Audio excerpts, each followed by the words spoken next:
Hello everyone, welcome back to channel Shikshan. इस series में हम कवर कर रहे हैं 12th क्लास का चैप्टर केमिकल काइनेटिक्स।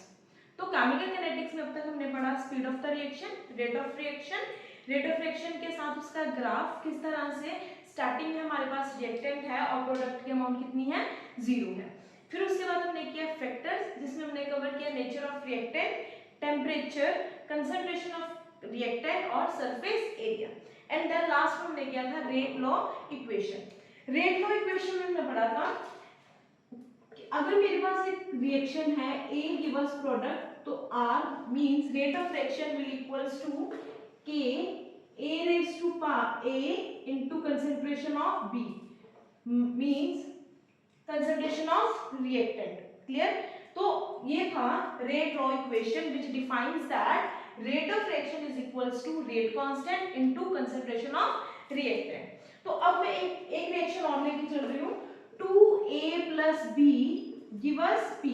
देखो rate of reaction always depends upon the amount of reactant or we can say concentration of reactant. It will never depend upon product, concentration of product. क्यों? क्योंकि अगर reactant की amount जितनी है, product की amount reactant की concentration पर depend करेगी। बट अगर मैं रिएक्टेंट की बात करूं तो रिएक्टेंट की कंसंट्रेशन किसी के ऊपर डिपेंड नहीं कर रही। इसलिए हम ये कहेंगे कि जितनी अमाउंट रिएक्टेंट की होगी, प्रोडक्ट भी उतनी ही अमाउंट में मेरे पास प्रोड्यूस होगा। क्लियर?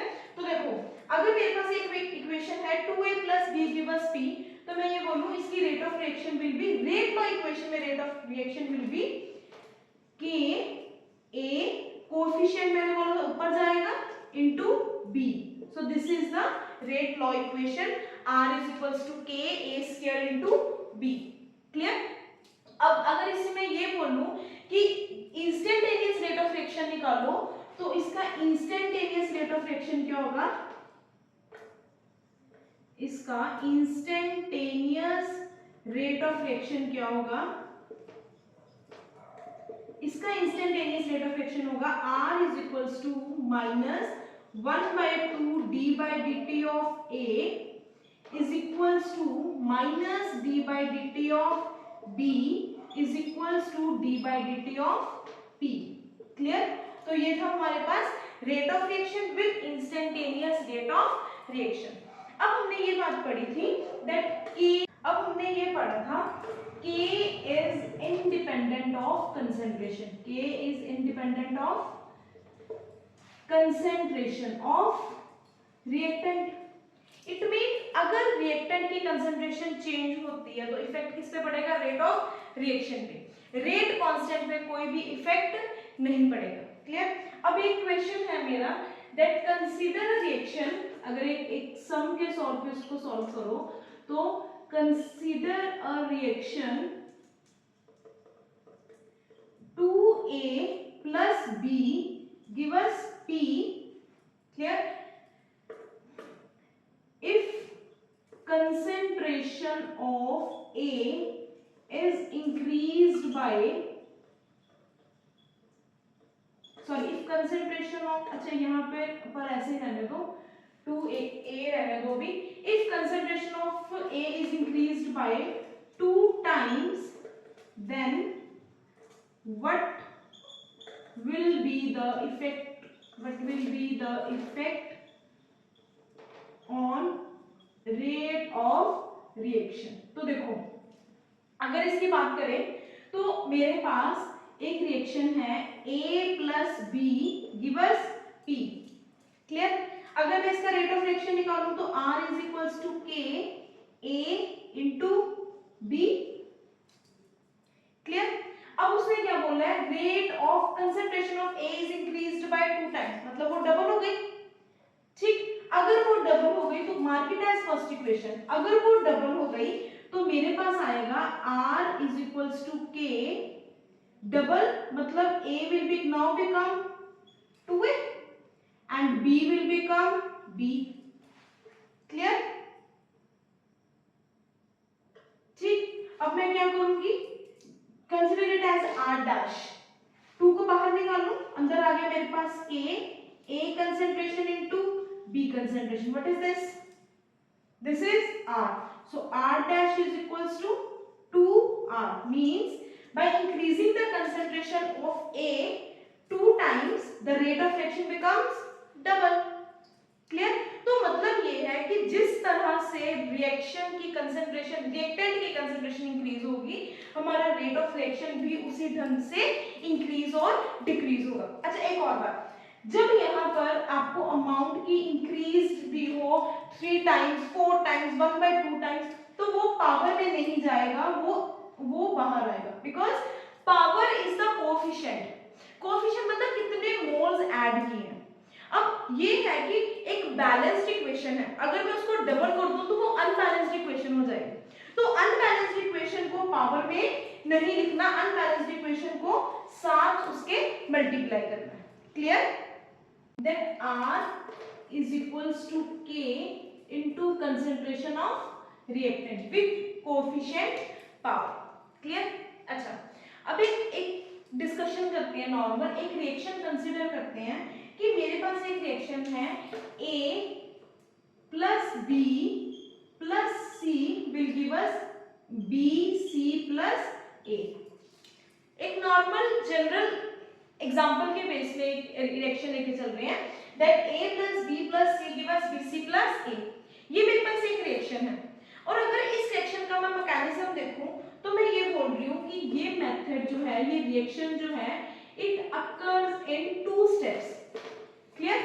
वो 2 स्टेप्स क्या है, मैं ये बोलूं that first of all A plus B वो खुद में कंबाइन किया और बना A plus AB. उसके बाद वही AB जब C के साथ कंबाइन किया तो मेरे पास प्रोडक्ट बना BC plus A. तो this is first step, this is second step. ठीक, तो वो रिएक्शन जो मेरे पास एक स्टेप पे खत्म हो रहा है, वो एक्चुअली कितने स्टेप्स पे खत्म हो रहा है? 2 में. अब इसमें मैं ये बोल रही हूँ कि जो फर्स्ट स्टेप है वो मेरे पास फास्ट स्टेप है, और जो सेकंड है वो मेरे पास स्लो स्टेप है. क्लियर? अच्छा, अब एक नॉर्मल मैं ये बोल रही हूँ formation of water, H2 plus O2 gives 2H2. तो इसका मैं मैकेनिज्म तो नहीं बता सकती ना, अनटिल और अनलेस मैंने वो एक्सपेरिमेंट ना किया हो. तो इसी ढंग से रिएक्शंस हैं कि हर रिएक्शंस का मैकेनिज्म हम साथ में नहीं बता सकते अनटिल और अनलेस हमने वो एक्सपेरिमेंटली ना किया हो. ठीक है? तो अब इस रिएक्शन के मैकेनिज्म से ये पता चला कि एक्चुअली ये रिएक्शन जो है वो 2 स्टेप्स में फॉलो हो रहा है, जिसमें एक स्टेप फास्ट है और एक स्टेप स्लो है. अब अगर इस रिएक्शन को मैं आपको ये बोलूं कि मेरे को रेट ऑफ रिएक्शन निकाल के दो. क्लियर? तो रेट ऑफ रिएक्शन बेसिकली जब एक्सपेरिमेंट हम करेंगे तो हम इन 2 स्टेप्स को देखेंगे, ना कि ये वाले स्टेप को देखेंगे, है ना. तो अब ये स्टेप्स में आते हैं कि A plus B give us AB, this is the fast reaction. तो क्या फास्ट रिएक्शन में रेट ऑफ रिएक्शन निकाल सकती हूँ? नो, फास्ट रिएक्शन में मैं रेट ऑफ रिएक्शन नहीं निकाल सकती, क्योंकि उसमें तो चेंज मेरे को पता ही नहीं चलेगा कब हो गया और कैसे हो गया. बट जो स्लो स्टेप है, जो स्लोली कर रहा है, उसमें changes with respect to time में सही ढंग से आसानी से देख सकती हूँ. ठीक, उसी ढंग से मैं यहाँ पर अब ये कहने की कोशिश कर रही हूँ कि जो रेट ऑफ रिएक्शन है, जो रेट ऑफ रिएक्शन है is always determined by slow step. वो हमेशा किसके साथ डिटरमाइन किया जाएगा? स्लो स्टेप के साथ. तो स्लो स्टेप कौन सा होगा ये हमें कैसे पता चलेगा? जब हमें मैकेनिज्म दिया होगा. तो बेसिकली पेपर में क्या होता है, हमें एक रिएक्शन दी होती है, उसमें हमें ऐसे 2 या 3 स्टेप्स दिए होते हैं, जिसमें हमें ये बताया गया होता है ये स्टेप फास्ट है, स्लो है, फास्ट है. तो इसमें रेट ऑफ रिएक्शन कौन सा डिटरमाइन करेगा? तो याद रखना, रेट ऑफ रिएक्शन कौन सा डिटरमाइन करेगा? Slow step. ओके, अब यही स्लो स्टेप की अगर मैं रेट ऑफ रिएक्शन लिखूं तो एक्चुअली इसकी रेट ऑफ रिएक्शन क्या है मेरे पास? इसकी रेट ऑफ रिएक्शन है R is equals to AB KAB into C. यही है मैकेनिज्म के हिसाब से. अगर तो मेरे पास रिएक्शन है तब तो मेरे को पता है that R is equals to KAB और C. बट मैकेनिज्म के थ्रू में रेट ऑफ रिएक्शन सिर्फ कौन डिफाइन कर रहा है? Slow step. तो स्लो स्टेप के हिसाब से रेट ऑफ रिएक्शन ये है मेरा मैकेनिज्म अगर गिवन है तो.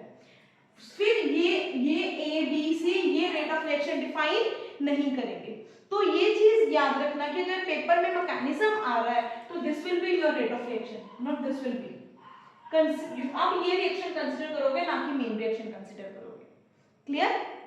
अब यही रिएक्शन में सपोज करो, अब अगर मैं इस रिएक्शन का हिसाब लगाऊं तो AB की पावर में क्या है 1, C की पावर में क्या है 1, तो रेट ऑफ रिएक्शन का अगर मैं ऑर्डर निकालूं तो ऑर्डर क्या आएगा मेरे पास। अच्छा, ऑर्डर की बात बाद में करते हैं।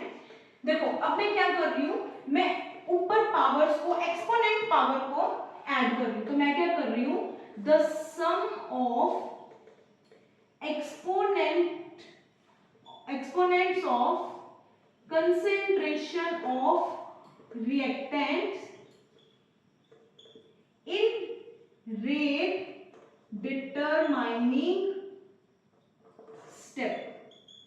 तो बेसिकली एक्सपोनेंट्स को मैं सम अप कर रही हूँ, सम अप कर रही हूँ मतलब 1 प्लस 1 कर रही हूँ, तो आंसर कितना आ रहा है मेरे पास 2।